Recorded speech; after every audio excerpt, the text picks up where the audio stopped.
Claressa Shields, who is would you call her the best female boxer alive, BC? Maybe Katie Taylor, I guess, is somewhere in that conversation. In the discussion. We'll leave that. Yeah. So certainly she is a premier, if not the premier talent on the women's side of the game. She has signed with the Professional Fighters League on the MMA side of things, I guess to fight at 145 pounds. BC, what can you tell us about Claressa Shields, the boxer, first, and then second, given those facts, how you think she might do in signing with the PFL, and we'll unpack everything through that conversation. Look, this is big news in a lot of ways. I want to tip the cap to an organization I don't always speak awesomely of, the PFL. This is a fun signing. It's very interesting because, Luke, and I'm going to answer your question shortly, it's one thing for somebody like Shields to say, I'd be willing to do a big MMA match. And in our idea, it's sort of a, celebrity crossover one-off. It's one thing to say, well, what if she boxed Cyborg? Like, all those things are just curiosity. It's another thing to say, no, I'm going for it. I'm making a legitimate move into mixed martial arts. Give me a year of step-up fights, and then let's see 2022, where I stand among the big names and the champions there, whether it's a Kayla Harrison, a Cyborg, or whoever she can get in with. So let's break this down. She's an incredible athlete.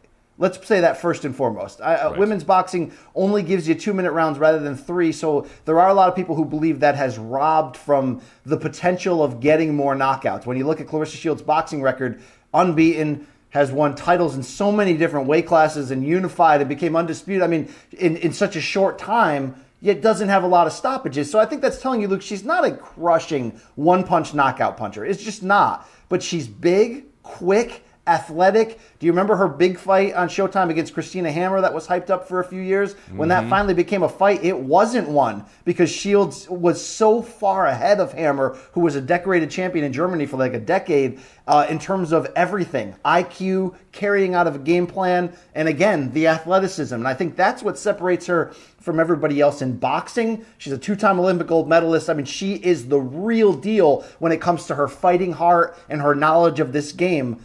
But the real question is, how does that change to MMA? Now, look, there's certain things, Luke, she's got to get over. She's got to be able to stop takedowns. She's got to be able to absorb kicks to the leg, like little foundational things that allows her to feel comfortable and want to do this. In her favor, Luke, she's 25.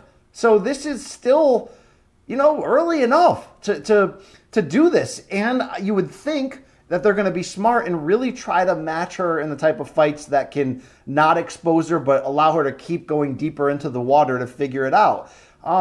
Until we know whether her ground game and ability to do some of the foundational aspects beyond punching have bright potential or are going to stay remedial, it's really hard to try to gauge. But I think the advantage she'll have, Luke, over the other women, remember we saw Heather Hardy, Anna Hulaton, decorated female boxers who made the move, and obviously Holly Holm's the biggest one. But in what she has that they don't is youth, age, real athleticism, and again, just a mind and spirit for this, So if she dedicates herself completely, and just so you know, she did say in subsequent interviews to Brett Okamoto that she doesn't want to lose her belt in boxing, so she will stay busy fighting. She wants to fight 3 to 4 times in boxing to keep all her mandatories going and fit in 2 to 3 MMA fights.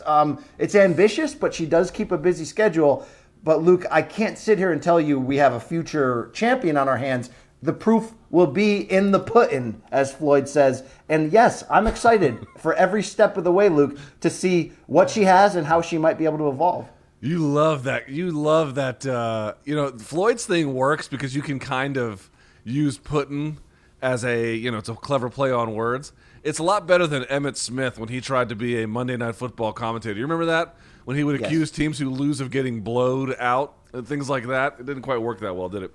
I find this story to be fascinating the more you think about it. On a surface level, you're like, okay, that's kind of quirky. But then when you really begin to dig into the details, BC, it's very interesting, which is, I want to say this. The thing that I think is absolutely unassailable about Claressa Shields is one thing you were very clear to emphasize just now, which is her athletic prowess. Her athletic prowess cannot be challenged. She is very, very, very elite in that regard. I think whether she is competing in boxing or in MMA, PFL or any other organization, honestly, if she was signed to the UFC, Would she be the best 145-pound pure athlete? She a better pure athlete than Amanda Nunes? She might be, just in pure athletic terms, right? However one wants to measure that. Obviously, she's like not even close to the overall MMA fighter. It would be, irresponsible to even suggest such a thing. But in terms of just athletic talents, she is on that level, if not exceeding it. So I think that is clear. The thing to me that is not a foregone conclusion, though, is how she translates. So on the one hand, the change in boxing gloves, and I think the one thing that promoters and regulators get wrong on the women's side of things is they make their boxes too big, their gloves too big. Women's boxing gloves should be 6 ounces, in my opinion. Here she's going to get down to 4 ounces. What is that going to do for her punching power? It can only improve it. But if you actually watch her box, I'm not going to say she doesn't hit hard, but being a power puncher is not her defining quality. She has a very educated and consistent jab. She has good timing on her counters. She knows when to attack and when to defend in terms of the overall strategy through the rounds. But she's not some kind of she doesn't have Amanda Nunes punching power, at least relative to her own sport. Again, we'll see how it translates to MMA. But this idea that because you're a boxer, you automatically hit hard, power punching is different than boxing. They can intersect, but they're not the same thing. And I think that is not an obvious thing that people should just assume. The other one is, BC, true or false, she is the best boxer to try MMA in terms of both their ability and then doing it in their prime. Because James Toney is, just one of the all-time greats, but he was so far past his prime, it didn't matter. Claressa Shields, to your point, is 25. So is that a true statement? I want to build on it. Well, I mean, Holly Holm was a very good boxer, right? Very good. Okay, but yes. But Claressa Shields, gold medalist in the Olympics. I mean, we're talking about pedigree all the way through.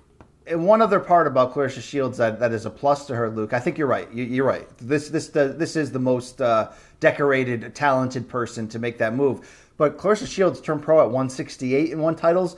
Now she's coming down to 54 was her recent. She's talking about moving down to welterweight in boxing if she can, which would tie into fighting at featherweight potentially, 145 in women's MMA. Somebody that's been able to do it over different weight classes and in different body types. She's a true great fighter. So we'll see if that translates. But I think your point is right. This is probably, and the age is the key, Luke. The age really is the key. Where there is time if she shows promise in those certain foundational aspects that we talked about, trying ground game for the first time, being able to do some of those things, kicks and knees, that there is room to improve. And, we'll still be honest here, even though women's MMA has evolved exceptionally from where it started, it's still centered largely around strawweight and sometimes bantamweight. I mean, 145, they're just not a deep pool. So that, if she can get good quick, there's no...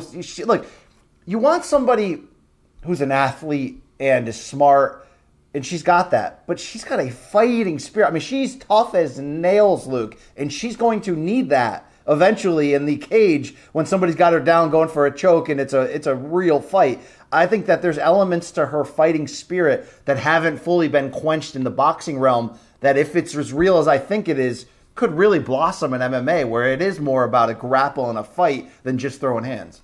All right, so here's the thing that, again, I am not declaring to you these are reasons to say there won't be success. I am merely identifying some markers that remain somewhat unknown, and we just don't know what the answer will be, positive or negative, until we get more information. One is the punching power. Again, I think it'll be improved, but hard to say exactly how much. That's the first. The second thing I'd say is while she has that pedigree, Holly Holm had kickboxing experience before she ever tried MMA. Why is that relevant? Because in MMA, fighters stand further apart than they do in boxing. That enabled Holly Holm to keep people at range when they wanted to take her down. That enabled her to use a wider variety of weapons. That is not going to be available, at least immediately, in terms of the ease of things, to Claressa Shields. It's something to keep in mind. It's not as obvious as people think it is. And it should be, or at least you should take it seriously, because that actually, I would think, really aided. If I can fight at range, and one, you have to cover more distance, that's going to make my takedown defense, which is probably not very good, a little bit better because I have to use it less. And also, kicking is maybe Holly Holm's best weapon. I mean, that's just really reality there. Claressa Shields doesn't have those things. But the other part about this conversation, BC, is something she told, I think, The Athletic, which is that she said boxing is a sexist sport. And that's why she's leaving. They don't like the way that they're paid. She doesn't like the way that they're promoted. She doesn't like the way that they're talked about. And she feels that MMA is a oasis in the desert. I got news for her. I mean, she's got a point about the paychecks and some other things, no doubt about it. But I don't know that it's like some progressive alternative to the sexist boxing world. I see her point. Even though we're going through a mini women's boxing renaissance right now, it's on TV more than it has been in years. You got the Katie Taylors. You got, there's some good fight. There's actually some really good fighters out there. At the same time, she is right. It's still looked at as an attraction. They don't get the promotion or the money on that level unless you are a Shields or a Katie Taylor. And in MMA, it's normalized. It's, women's fighting is legitimate and normal and everything else. So, that's what led people in the past when we're talking about Heather Hardy or Anna Houlihan going to Bellator, the bigger paychecks. And I don't think it's wrong what she said. And I think it plays into, again, her attitude of wanting to be the best and the greatest. She calls herself the GWOAT. We can all agree that GWOAT is one of the worst things we ever heard anybody come up with, Luke, the greatest woman of all time in terms of just sucks. Acronyms there. It's lame. But her point is well taken. I always loved about her that she's got this chip on her shoulder and this passion to prove herself and to prove that her fighting sport is legitimate, that she's always called out the best, has always been willing, as I said, to go to different weight classes. And now her goal, Luke, seems to be become the first to hold a major boxing title and a major mixed martial arts title at the same time. You couldn't ask for anything more from somebody trying, and while there's probably financial implications of why she wants to do this, you couldn't ask for anything more from somebody who's calling themselves great and then is going out of their way to try to prove it. And again, at just 25, if she can make this a career, we could be talking about the kind of fighting career we haven't seen yet in terms of being able to cross over back and forth on that extreme high level. This could be long-term, a monster move from her in terms of maximizing her legacy, which, again, is something we don't talk about enough because everybody is so much more about the money. Yeah, but here's the thing, though, that I want to push back on her and you in terms of this argument, like, oh, MMA is, it's got more progressive attitudes about women. Well, it does. I mean, yes, okay, and that on that surface level examination, that is true. You do see a lot more hospitable attitudes towards the participation of women and their marketability inside MMA than you do in boxing. Well, I mean, can I just say this out loud? Women's boxing is not especially exciting. In fact, it's usually fucking boring. Women's MMA is not. I mean, there's something to be said about... Hold on, let me make a point here. There's something to be said about... You want her to make you a sandwich too, Luke? No, listen to me. It's got nothing to do... This is what I'm trying to tell folks. Men's and women's gymnastics, for example, are not the same. They do some of the same stuff, but there's a lot of differentiation because they figured out there's ways to make the different body types and the physical capabilities work for different ends. The men do the iron rings, for example. There is, again, the pommel horse and some other things there's an overlap there, but the women have some of their own individual events. Here's what I'm trying to get across. What the inside is of MMA is that when you let the full breadth of someone's athletic talents shine, women's game in MMA is phenomenal to watch. In many cases, as good, if not better, than the men's. But if you just want to make it about what boxing can provide under a limited set of rules, particularly with heavier gloves, the punching power isn't there nearly as often. Of course, there's some depth of talent issues as well. But what I mean to say is they haven't, to me, figured out the proper rule set and including glove size on the women's side of boxing to make it as exciting and, frankly, as competitive as it should be.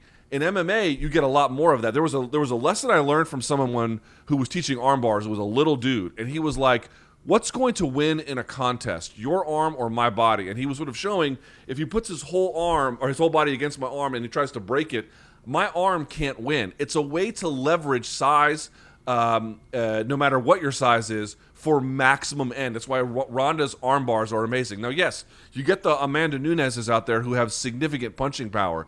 But, dude, are people going to really see? I mean, this sounds like I'm doing some kind of, Archie Bunker bit, but I don't believe that's really fair. How many people can sit here and raise their hand and say, truly, that they get as much entertainment from the women's side of boxing as they do the men's, even when you have the elite side? I like Claressa Shields fighting. I certainly do. I respect her tremendously as an athlete.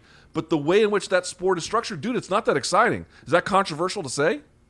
No, it does come off at first like a women's suffrage debate, but you're right, and I think the main point of why you're right is that women's boxing at the moment, even though it's going through a renaissance period, is still so largely underdeveloped. And when you have a sport that's underdeveloped, you don't actually have the best in the world competing at it, or if you do, there's only a couple that are really the best in the world, and everybody else after that is so damn average. And when somebody is so damn average, they don't have a ton of power, they don't have a ton of dynamic. It's just a fight. So it doesn't mean that there aren't exciting women's fighters. There is. Doesn't mean that there hasn't been exciting fights. I mean, the Delphine Persoon and Katie Taylor 2 fights were fantastic. But you're right, Luke. I'm just saying. You see, all I'm pointing out is it's last thing on this. It's a for-profit business. And the reason why it works in MMA is because women's MMA is fantastic. The open rule set and the way in which the body can be applied for violent ends in MMA, it just works, dude. It works really well. And so because people realize you can make money behind it, they've got much more open attitudes. If women's boxing was able to be that dynamic relative to the men's side, I think you'd see open attitudes there, but it just doesn't work in the way that it's supposed to. Yeah. And again, Ronda opened the door, and I remember specifically like in the Carmouche fight when Ronda was in that face crunch submission, we were like, oh my God, if she taps, does that kill women's MMA? Well, it turned out she didn't tap. It also turned out that they were able to, put out such high quality fights in the wake of Ronda, right? Creating the UFC women's strawweight division and seeing how across the board you have some great athletes. You're right. Deeper pool, better stuff. Look, Claressa Shields has done so much in 10 fights. But there's a reason why so many of her fights, Luke, have been unifications and stuff. And you're like, how is she fighting for 3 or 4 titles in a different weight class every time? Well, it's because there just aren't a lot of great fighters. And sometimes there's a lot of vacant titles, and they're just thrown onto her when she comes into a fight to make it even bigger. When, yes, the reality is the pool is not, it's so shallow. And the sport, comparative to the elements of MMA and women's MMA, that can become really exciting, and what happens on the ground and the concept. Yeah, you're right. You're not Archie Bunker. You're right. I know it sounds Archie Bunker to be like, but I like women's jiu-jitsu. I think it's just as exciting as men's. In some ways, actually a little bit better. Oh, true, and you made the gymnastics comparison, but I think basketball might be the best one, Luke. There are times, I live in Connecticut, where UConn women are the biggest thing ever. The team of teams. There's certainly times when I've gotten into UConn women or WNBA for certain seasons. But Luke, I think it's not wrong that there is such a large male population, even to this day in 2020, that are like, the women's game is just not exciting enough for me. And it's not wrong to say that, right? You compare the two. If you look at the crime rates, who commits most crimes? Men. Men commit most crimes, including violent crimes, right? I'm the first person to admit the data just shows what it shows. But it tells you a lot about physical aggression and physical abilities. And if you're going to make rules for that and then try to adapt them for women in where you're just throwing those hands, I don't know that it translates as well versus just opening up the rule set. And then it translates fantastically. It's not a comment on women or women's sports. It's a comment on that particular way it works in that rule set for that particular gender. That's it. That's all I'm suggesting to you. It's not women don't have a place or we shouldn't be as exciting. I'm just saying if people can make a buck off of something, they're going to have a good attitude about it. And there's a better way to make a buck off women's fighting. I think in boxing, again, I think that the gloves are way too big, but okay. There's nobody like the Macho Man. Outrageous, flamboyant. Wow, he just exploded onto the scene. It's my time, macho time. His only companion was cocaine. He wasn't too light for the end of his time. I told them, you're gonna end up dead in the street one day.